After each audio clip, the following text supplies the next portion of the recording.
Salut à tous, un grand plaisir de vous retrouver pour parler de The Walking Dead. La dernière fois c'était en avril, autant dire que ça remonte à loin. Vous avez été plus de 12 000 à regarder ma vidéo, et j'espère que celle que vous regardez en ce moment rencontrera le même succès. Avant de rentrer dans le vif du sujet, je tiens à grandement remercier la page Facebook The Walking Dead France pour avoir toujours soutenu et partagé mes vidéos sur la série depuis la toute première. Je n'oublie pas également la page Miss Movie Coming Soon qui partage toutes mes vidéos en rapport avec les séries TV et les films, en gros plus de la moitié de mes vidéos. Je remercierai jamais assez ces deux pages Facebook qui contribuent à donner plus de visibilité à la chaîne. Les liens sont dans la description.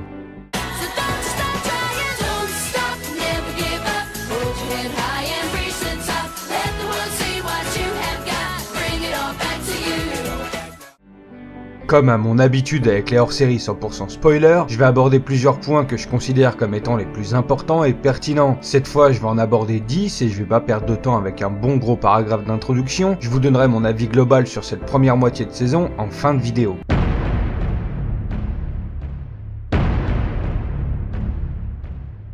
On commence plutôt fort avec Eugene, que personnellement je trouve de plus en plus intéressant depuis qu'il est passé du côté des sauveurs. Dans cette mi-saison, on voit qu'il est complètement Negan, qu'il privilégie largement sa survie personnelle au lieu d'essayer d'aider les autres. En tout cas, c'est ce que la série nous laisse penser pendant pas mal d'épisodes. Jusqu'au 7e, où avec Gabriel, ils ont cette fameuse discussion où l'on a l'impression que c'est le bien et le mal qui échangent. Cette impression est clairement montrée à l'image, on peut voir la lumière de la fenêtre tomber sur Gabriel, tandis que Eugene est dans l'ombre. Cette scène nous montre clairement que Eugene a le cul entre deux chaises, même s'il prétend que les Gabriel, Rick et compagnie ne sont que des compagnons de route. Ses actions nous montrent bien qu'il est quand même attaché à eux. Il a parcouru une sacrée aventure avec eux, il est passé du messie qui devait trouver un remède à l'infection, jusqu'à avouer que c'était faux, que ce n'était qu'un prétexte pour être en sécurité avec des survivants, pour ensuite se battre avec eux. C'est à partir de Negan, en voyant la mort en face, qu'il a vraiment pris peur en mode à ne penser qu'à sa survie. Du coup, à partir du moment où il a été entre guillemets recruté par Negan, il s'est habitué à un certain confort et finalement il a adhéré au système des sauveurs. Dans l'épisode 7, il nous sort quand même l'invention du turfu pour éloigner les zombies et permettre aux sauveurs de se sortir de leur situation de siège. Cet affrontement avec Dwight était vraiment intense, c'est la première fois que Eugene risquait sa vie pour les autres et c'était franchement badass. Et enfin, durant l'épisode 8, il finit par accepter d'aider Gabriel et le docteur Carson à s'échapper du sanctuaire. À ce moment, 90% des sauveurs sont sur le terrain, au royaume, sur la route avec Maggie ou à Alexandria, ce qui a facilité la décision de Eugene. L'objectif de Gabriel étant de ramener le docteur Carson à la colline pour qu'il puisse être présent pour l'accouchement de Maggie. Enfin bref, comme je l'ai dit, je trouve que Eugene a vraiment pris une grande dimension. C'est un peu le Jedi Grid de la série, il aide les deux camps, il équilibre un peu les choses dans un sens, en tout cas j'espère vraiment qu'il va continuer à nous surprendre.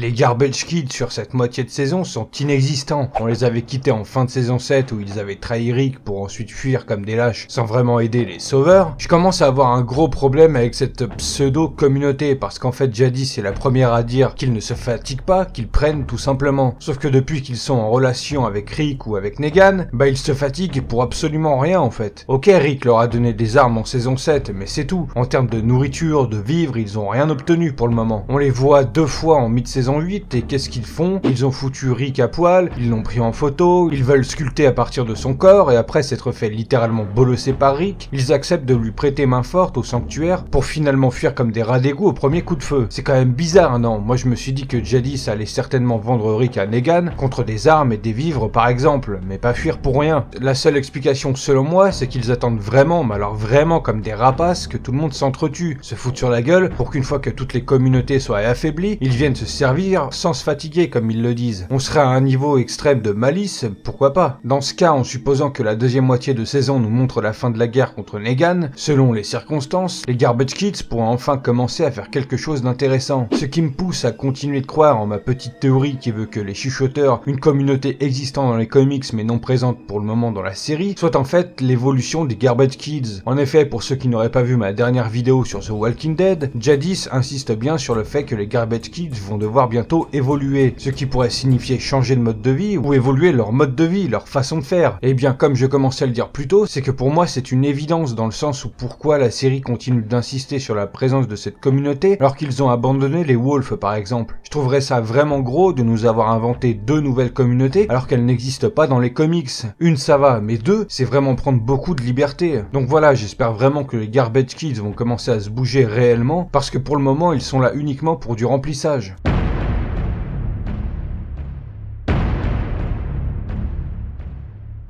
Personnellement, j'adore ce personnage, même s'il a pu saouler certaines personnes avec sa fixette de sourire malgré la situation de guerre. Dans cette moitié de saison, plus précisément sur le dernier épisode, Ezekiel confirme son statut de roi. Cette histoire de sourire, ça aura marché quelques fois pour finir par tomber de très haut quand seulement lui, Carol et Jerry survivent. Suite à cette cuisante défaite, énormément de zombies s'accumulent vers l'endroit en question. Jerry et Carol escortent donc Ezekiel jusqu'au royaume, et sur le chemin, on assiste au sauvetage le plus illogique du monde. Des zombies tartiné dans la boue, limité en mouvement, Shiva qui pop de nulle part, qui bondit comme jamais et se sacrifie pour qu'Ezekiel puisse passer ce chemin debout. En fait, c'est pas tant que ce soit illogique, que ça vienne de nulle part ce qui me gêne, c'est plus le fait que Shiva meurt bêtement en fait. Je sais pas du tout comment elle meurt dans le comics, mais j'imagine qu'elle a une mort beaucoup plus forte en émotion et surtout beaucoup moins gratuite quoi. Personnellement, j'ai apprécié énormément Shiva, elle était vraiment craquée dans le sens où elle avait l'air de savoir esquiver toutes les balles lors de l'affrontement en fin de saison 7, et là, au lieu de gêner les zombies, histoire de laisser un chemin safe et ensuite rejoindre Ezekiel, elle reste et elle se sacrifie. Si c'était parce qu'elle coûtait trop cher en termes d'effets spéciaux, AMC aurait pu faire un ultime effort pour nous donner une mort vraiment badass. Enfin bref, instant coup de gueule terminé, revenons à Ezekiel, en revenant au royaume, il se réfugie dans son théâtre pour se morfondre et dire à qui veut l'entendre qu'il n'est plus roi, qu'il a fait trop d'erreurs pour continuer de garder ce titre, tandis que Jerry et Carol décident de continuer la guerre. Et on rentre dans l'épisode 8, les sauveurs débarquent et veulent que les membres du royaume vendent leur roi, sauf que personne ne parle et avant que la situation ne dégénère, dans un grand élan d'héroïsme, Ezekiel provoque explosion et feu pour attirer les troupes des sauveurs, sort un bus et fait en sorte que son peuple puisse se barrer. Jusqu'à cette scène fabuleuse où en voyant Carol débarquer pour aider, il ferme les portes du royaume en lui disant de sauver son peuple comme elle l'a sauvé lui. J'ai vraiment adoré ce moment, toute la classe du personnage, mais bon, du coup, le voilà bien dans la merde, je pense que c'est un aller sans retour pour Ezekiel. Et ça me désole un peu parce qu'imaginons qu'il meurt en fin de saison, on l'aura pas vu très longtemps en 2 saisons en fait. En tout cas, s'il doit mourir, j'espère qu'il aura le droit à une mort beaucoup plus marquante que sa tigresse. Un épisode flashback nous montrant sa rencontre avec Shiva jusqu'au moment où l'apocalypse a démarré, ça pourrait être ultra stylé.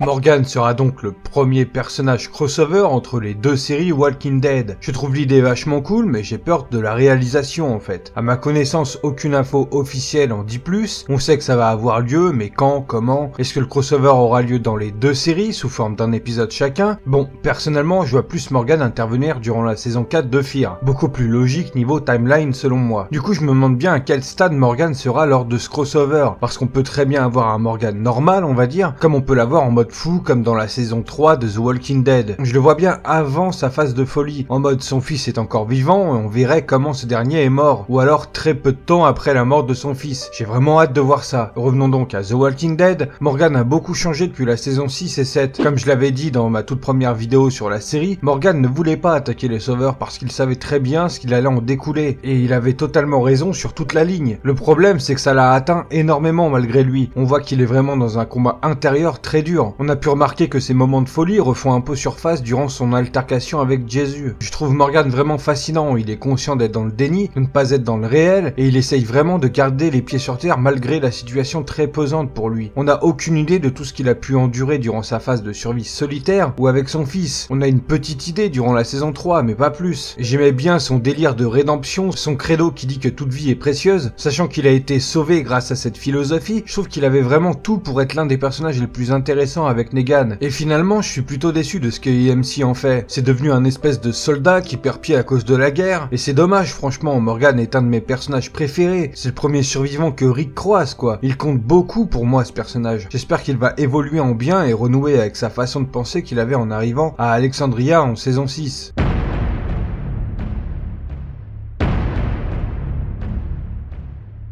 J'ai un souci avec Maggie. Elle est censée être enceinte depuis plus de 2 saisons et elle a pas pris du bide. Il y a aucun moment où on ressent qu'elle est enceinte depuis un certain temps. J'ai l'impression qu'ils ont du mal à mettre en place cet événement. Enfin bref, à part ça, je dois dire que j'aime bien l'évolution du personnage, même si j'ai du mal avec la facilité de son ascension. C'est comme si qu'elle était devenue chef de la colline du jour au lendemain en claquant des doigts telle Joséphine d'Ange Gardien. Du coup, je sais pas pourquoi, mais ça m'a fait plaisir de la voir en difficulté. Elle qui était tellement déterminée et sans peur, elle s'est fait rattraper par le destin, j'ai envie de dire, se retrouvant donc donc soumise à Simon, à Negan à nouveau. À la différence où en rentrant à la colline, elle prend un tournant qui m'a beaucoup plu, quand elle tue le sauveur qui s'en était pris à Jésus quelques épisodes avant. On sent que cette retrouvaille avec Simon, ça lui a fait remonter le souvenir de la mort de Glenn. Elle est plus là pour rigoler, Maggie. Je la trouve vraiment très badass. Mais va falloir finir par pousser et sortir ce bébé qu'on attend tous, en fin de saison ou pour la saison 9. Mais il commence à se faire attendre, ce petit. Je suis bien curieux de savoir ce que vous en pensez de cette situation de grossesse qui paraît interminable.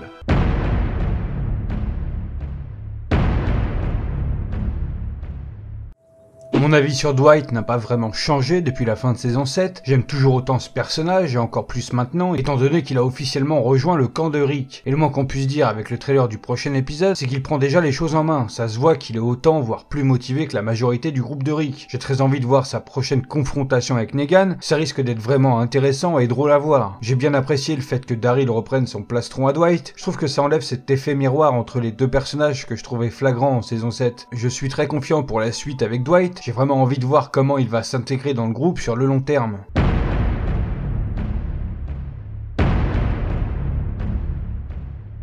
J'aime beaucoup Daryl, la série a su nous faire aimer ce personnage, qui n'existe pas dans le comics à la base, c'est vraiment quelqu'un de très charismatique et au fil des saisons on s'est habitué à le voir toujours comme quelqu'un de fort, et un minimum réfléchi, vouant sa fidélité au groupe. Après sa connerie qui aura coûté la vie de Glenn, sa remontée en force après son séjour chez Negan, la scène avec Maggie dans la cave de la colline, je me suis dit c'est bon, on a retrouvé notre Daryl. Mais ensuite de le voir être sans pitié, qu'il tue Morales gratuitement, et l'autre sauveur à qui Rick avait donné sa parole, pour ensuite qu'il se batte avec Rick, bah ça m'a franchement déçu. Ensuite on ajoute à ça le fait que c'est à cause de sa décision d'enfoncer le mur du sanctuaire que les sauveurs ont pu débloquer leur situation. Bah ça commence à faire beaucoup. Ça fait mal de le dire mais Daryl fait n'importe quoi. Rien que le fait de le voir en conflit physique avec Rick, bah ça chie complètement sur leur relation. Ils sont censés être soudés comme des frères. J'espère vraiment que cette situation va se débloquer entre les deux personnages, parce que ça serait dommage de pourrir une si belle amitié pour rien quoi. Ça a se demander si AMC nous préparerait pas doucement mais sûrement la possible mort de Daryl. Personnellement, je trouverais cette décision vraiment ouf. Ça casserait clairement ce mythe du Daryl immortel. Si c'est bien amené, je serais pas contre. Et vous ?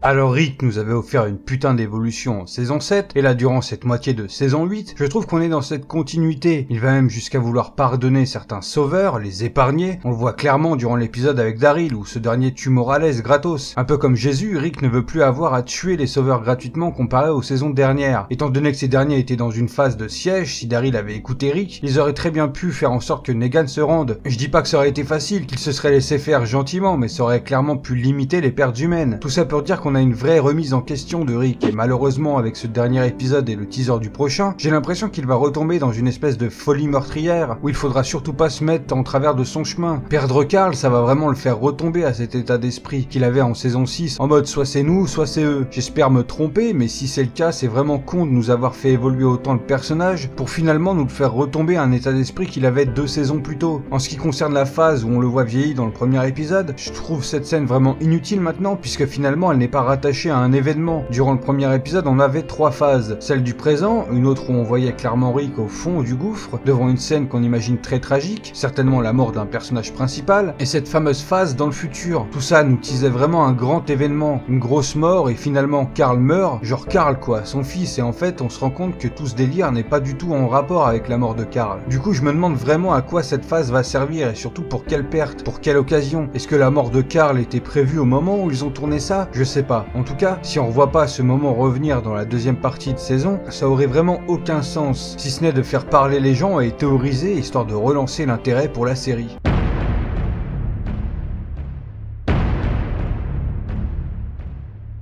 Il y a pas mal de choses à dire sur Carl, commençons par ce qui fâche. Il meurt gratuitement. J'ai l'impression d'en parler, comme j'ai pu parler du dernier Disney Star Wars. En fait, ce qui est incompréhensible avec sa mort, c'est qu'elle casse complètement l'objectif de la série, de Rick en particulier. L'épisode 9, saison 6, nous montrait clairement que l'objectif de Rick, c'est de faire en sorte que son fils porte le futur de la civilisation, qu'il veut construire un avenir meilleur pour lui, quitte à devoir sacrifier son âme dans le sens où il a tué beaucoup d'humains pour en arriver au stade où ils en sont. Et on le sent bien dans ce dernier épisode, quand Negan débarque devant les portes d'Alexandria, c'est C'est lui qui prend les décisions, c'est lui qui dirige et donne les ordres. Avant cet ultime épisode de mi-saison, on parlait beaucoup de sa possible mort à cause de fuites, comme quoi Chandler Riggs allait quitter la série pour s'occuper à 100% de ses études. Je trouvais ça con et je m'étais dit que ce serait vraiment ballot de sacrifier l'avenir de la série comme ça, alors que je pense qu'il aurait pu clairement suivre ses cours et en même temps tourner pour la série. Les showrunners auraient trouvé mille et une façons de faire en sorte que Carl ait moins de scènes, le temps d'une saison par exemple. Comme ça a pu être le cas avec Alana Masterson lorsqu'elle est tombée enceinte. Du coup j'étais parti en misant sur la possible mort de Michonne ou de Morgan. Et en fait dès la première scène flashback entre Carl et Rick, bah ça sentait que c'était pas bon. Carl nous sort ses meilleurs textes et au fur et à mesure de l'épisode il prend des responsabilités, il se confronte seul à Negan, il prend un peu le rôle de digne successeur de Rick durant tout l'épisode. Il était vraiment au top, après toutes ces saisons où il était insupportable 90% du temps, on avait enfin un Carl convaincant et vraiment badass. Tout ça pour au final nous le tuer gratuitement par une morsure de zombie, une morsure au ventre en plus. Genre à quel moment il a pu se faire mordre comme ça au bide? L'épisode fait le choix de ne pas nous montrer la scène pour qu'on soit surpris à la fin, et je suis d'accord avec ce parti pris de nous révéler la morsure qu'à la fin. Mais ils auraient dû nous montrer un flashback, où on aurait vu la scène, à quel moment ça s'est passé, un peu dans le même style quand Travis en fin de saison 2 de Fear apprend la mort de Ça aurait été vraiment plus percutant que simplement nous montrer « Oh bah merde alors, je me suis fait mordre comme une vieille merde !» Non, franchement, ils ont très mal géré cette mort, ça a été fait à la va-vite, et du coup, j'en reviens donc à Chandler Riggs. Suite à cet épisode, j'ai fait une petite recherche sur Google pour avoir confirmation de la raison du pourquoi du comment. Et finalement, d'après le père de Chandler, il se trouve qu'en fait, ce dernier s'est tout simplement fait virer par Scott Gimple, le showrunner, 2 semaines avant le jour de ses 18 ans, après lui avoir confirmé qu'il le voulait pour encore 3 saisons. La date de son anniversaire étant le 27 juin, on peut donc supposer que cette décision a été prise approximativement durant le tournage des premiers épisodes de mi-saison, étant donné que le tournage complet a fini en fin octobre et qu'il avait démarré tardivement en mai 2017, soit un mois avant cette décision de Gimple de virer Chandler Riggs de la série. Tout ça pour dire que je ne comprends pas du tout cette décision, je rejoins tous les collègues vidéastes aussi déçus et vénères que moi, parce qu'elle flingue complètement l'avenir de la série, qui était à mon sens beaucoup basé sur le personnage de Carl. Il était présent depuis le début, on l'a vu grandir, mûrir, prendre de plus en plus de galons, difficilement en plus, puisque comme je le dis plus tôt, Carl a beaucoup été critiqué négativement dans le sens où son comportement était insupportable par moments. Du coup, le voir au sommet dans ce dernier épisode pour ensuite nous le tuer gratuitement, bah personnellement ça passe pas, et je me sens grandement trahi et déçu, alors que j'ai toujours défendu cette série quand beaucoup la critiquaient à cause de ses scores d'audience qui baissaient énormément, de ses épisodes à rallonge en saison 7, qui étaient énormément critiqués négativement, en mode il se passe rien dans cet épisode, épisode totalement random, on s'en fout de ce qui se passe. Alors qu'à mon sens, c'était nécessaire de passer par des épisodes plus lents pour poser des enjeux majeurs. Je suis énormément déçu de cette décision, sans compter les choix très douteux, comme par exemple cette baston entre Rick et Daryl, ou encore cette opposition inutile entre Jésus et Morgan, qui finalement n'a été faite que pour le spectacle de voir ces deux personnages se foutre sur la gueule. J'ai l'impression que les showrunners de la série tombent de plus en plus dans des facilités scénaristiques qui ne les servent pas du tout.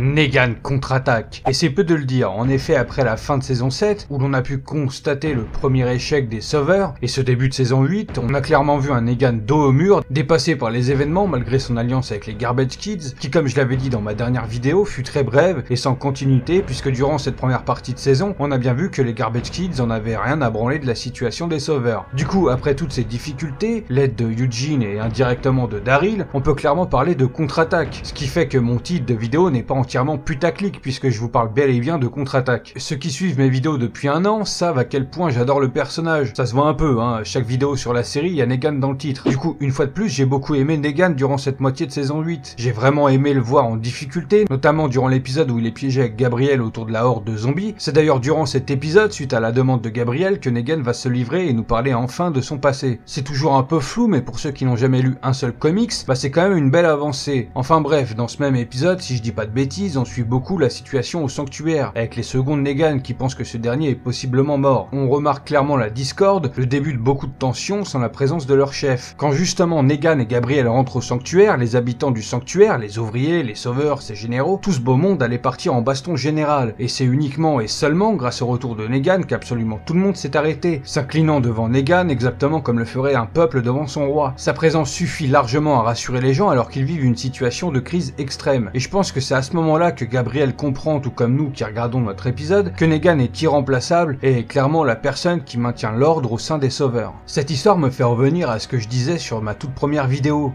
où je laissais supposer que Negan n'est pas si méchant. J'avais eu pas mal de retours, que ce soit en commentaire ou en message privé, qui me disaient que si j'avais ce point de vue, c'était parce que n'ayant pas lu le comics, je me rendais pas compte à quel point ce personnage ne pense qu'à sa gueule, et qu'il vendrait père et mère pour garder sa place de Big Boss, qui obtient absolument tout de tout le monde. Le souci de cette façon de penser, c'est que ça laisse supposer que la série TV suit à la lettre les événements du comics, alors qu'on sait tous très bien que c'est pas du tout le cas. La base de la majorité des trames scénaristiques sont respectées, oui, mais il y a pas mal de prises de liberté autour de certains personnages. Rien que le gouverneur, pour ne parler que de lui, dans le comics il est carrément plus sanglant et plus violent que dans la série, où il passe limite pour l'abbé Pierre. Tout ça pour dire que partant de ce postulat, on peut très bien penser que Negan aura le droit à une direction légèrement différente que dans les comics. Je reviens donc à ce que je disais sur ma première vidéo sur la série. Pour moi, de mon point de vue et de ce qu'on peut en voir dans la série TV, Negan est clairement un espèce d'anti-héros plus qu'un simple bad guy, et j'en veux pour preuve, il n'a tué que Glenn et Abraham, deux morts clairement justifiées suite aux actions du groupe de Rick. Spencer complotait dans le dos de Rick, donc on peut dire que Negan a aidé, protégé Rick plus qu'autre chose. Chaque prise de décision de Negan, aussi dure et brutale soit-elle, sont toujours dues à un événement ou une action qu'il juge comme inacceptable, donc il punit, comme le ferait une société moderne, comme le ferait une certaine justice, et il exécute toujours ses sanctions avec énormément de retenue, de sagesse et de propreté. Peut-être que certains d'entre vous vont rire, mais c'est vrai. Un exemple tout récent, le groupe de Rick, la colline et le royaume ont voulu jouer et malheureusement ils ont perdu. Les sauveurs ont pu sortir de leur situation désespérée sans l'aide de personnes d'extérieur au sanctuaire. Negan débarque à Alexandria en se mettant devant les portes. Il prévient tous les habitants d'Alexandria via son mégaphone. Quelque part il est courtois. Il s'impose gentiment avant d'enfoncer la porte. Alors qu'on sait tous très bien que si la situation était inversée, Rick il aurait pas cherché à passer par la Chine. Il aurait fait en sorte de s'infiltrer discrètement et aurait tué doucement mais sûrement les sauveurs comme en fin de saison 6 dans un des avant-postes des sauveurs. Parce que comme Negan le rappelle à Carl, au sanctuaire il n'a pas que des hommes combatifs prêts à tuer. Il a aussi des enfants, des mères, des familles, tout comme il y en a à Alexandria, à la colline et au royaume. Malgré ses airs de méchant mégalo, Negan protège lui aussi un peuple en plus de gérer des hommes assoiffés de sang. Je pense très clairement que sans Negan, les sauveurs seraient beaucoup plus dangereux et sans merci. Quelque part, Negan maintient un certain équilibre. Pour ce qui est de la suite de la saison 8, je m'attends à un Negan au sommet avant qu'il se fasse inévitablement attraper par le groupe de Rick. Un moment qui pourrait nous offrir une des scènes flashback de ses origines, personnellement c'est quelque chose que je veux voir absolument. À voir si Rick sera sans pitié avec Negan ou pas, pour le moment c'est sûr et certain qu'ils veulent tuer. Avec la mort de Carl, ça n'arrange pas du tout la situation. Peut-être que Negan montrera de la compassion pour cette mort tragique. Je rappelle que Carl et Negan avaient une plutôt bonne relation, que ce soit dans la saison 7 ou lors du dernier épisode de mi-saison. Lorsque Carl propose de se sacrifier pour les autres, pour la paix, ça se voit clairement sur le visage de Negan qu'il est vraiment choqué et qu'il n'approuve pas, même s'il reconnaît qu'il a beaucoup d'audace et beaucoup de courage. Avant d'en être à ce stade, je pense que les sauveurs vont bien foutre la merde dans les communautés. Rick étant la cible numéro 1, je pense que Negan veut en faire un exemple en l'exécutant aux yeux de tous. Ezekiel est déjà entre les mains des sauveurs, je n'ai franchement aucune idée de ce qui pourrait lui arriver. Apparemment ils le veulent en vie, peut-être qu'il sera utilisé comme appât pour attirer Rick en mode rends-toi où on tue Ezekiel. Et enfin Nagi...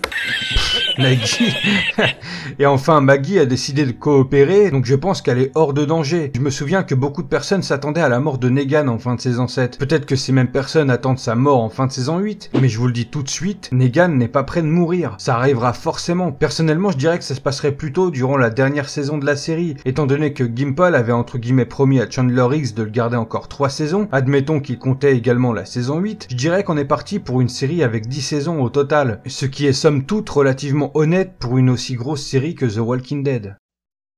De manière globale, j'ai vraiment apprécié cette première partie de saison 8. Le 100e épisode était bon. J'aurais vraiment apprécié que la confrontation avec Negan soit beaucoup plus violente et physique. Encore une fois, on assiste à un paintball géant. Ils sont tous attirés comme des sourds en direction de Negan et ses généraux, mais ces derniers s'en sortent tous indemnes. À mon souvenir, il n'y a pas une seule balle qui touche, encore une fois. Franchement, il y a un énorme problème à ce niveau-là dans la série. C'était déjà n'importe quoi en fin de saison 7, durant l'épisode final plus précisément, où les deux camps tiraient comme des sourds et pas une seule mort notable durant les coups de feu. Negan et Shiva étant les détenteurs d'un bouclier sphérique par balle invisible, je le rappelle au cas où les gens n'auraient pas compris. Dans le même style, durant l'épisode 6 saison 8, la fameuse scène où Rosita nous explose littéralement un sauveur avec un RPG, une scène surréaliste franchement, une explosion de missile RPG, je suis pas expert en la matière, mais je pense que ça fait beaucoup plus de dégâts et dans un rayon beaucoup plus large que seulement 2-3 mètres autour de la cible. Enfin bref, mis à part ce genre de situation complètement what the fuck, on est sur une bonne lancée, tellement bonne que j'ai encore du mal à imaginer les événements majeurs de la deuxième moitié de saison. La chute de de Negan c'est quasiment sûr et certain, mais que va-t-il se passer autour de ça? Est-ce que les Garbage Kids vont encore intervenir, ou est-ce qu'on les reverra qu'en saison 9? Est-ce que ces derniers vont enfin évoluer comme jadis l'a dit la saison dernière? Est-ce que Maggie va finir par accoucher? Beaucoup de questions qui trouveront possiblement leur réponse en fin de saison. Mais la question la plus importante selon moi, c'est est-ce qu'on aura encore une mort importante, peut-être plusieurs même. Personnellement, je mise toujours sur une possible mort de Michonne ou Morgan, et maintenant qu'Ezekiel est entre les mains de l'ennemi, je le vois bien être utilisé par chantage et finir par être exécuté. En ce qui concerne Gabriel, c'est presque sûr et certain qu'il va succomber, et en bonus, même si beaucoup vont me dire que je dis n'importe quoi, je verrais bien Daryl mourir plus que les autres. On le connaît, c'est un sentimental, même s'il a fait des erreurs, il revient toujours sur ses actes et il reconnaît ces derniers, mais là, vu la situation, je pense pas qu'il nous refera encore la même pirouette. Je le vois bien essayer de se rattraper au prix de sa vie, après toutes ses mauvaises décisions et son altercation avec Rick, le voir se sacrifier pour sauver plusieurs personnes, voire tout le monde, un peu de la même façon que Carl voulait sacrifier sa vie, ça serait vraiment stylé et ça lui donnerait très certainement la plus belle mort de la série. Quoi qu'il en soit, on a encore plus d'un mois et demi avant d'avoir des réponses. D'ici là, j'aimerais beaucoup avoir votre avis en commentaire, qu'il soit global ou sur un cas précis, peu importe. Si la vidéo vous a plu, vous savez comment faire pour montrer votre soutien, et si vous le savez pas, partagez la vidéo, souscrivez un abonnement, lâchez un pouce bleu et cliquez sur la petite cloche YouTube pour ne rien rater de la chaîne. Vous pouvez également me rejoindre sur mes réseaux sociaux, Twitter étant le meilleur pour communiquer je pense. À côté de ça, je fais des lives sur Twitch et un serveur Discord est à votre disposition. Sur ce, pour ceux qui suivent que mes vidéos sur la série, je vous dis à l'année prochaine pour la vidéo hors série 100% spoiler sur la fin de saison 8 de The Walking Dead, et pour les autres, les fidèles du trône, je vous dis à bientôt pour une prochaine vidéo.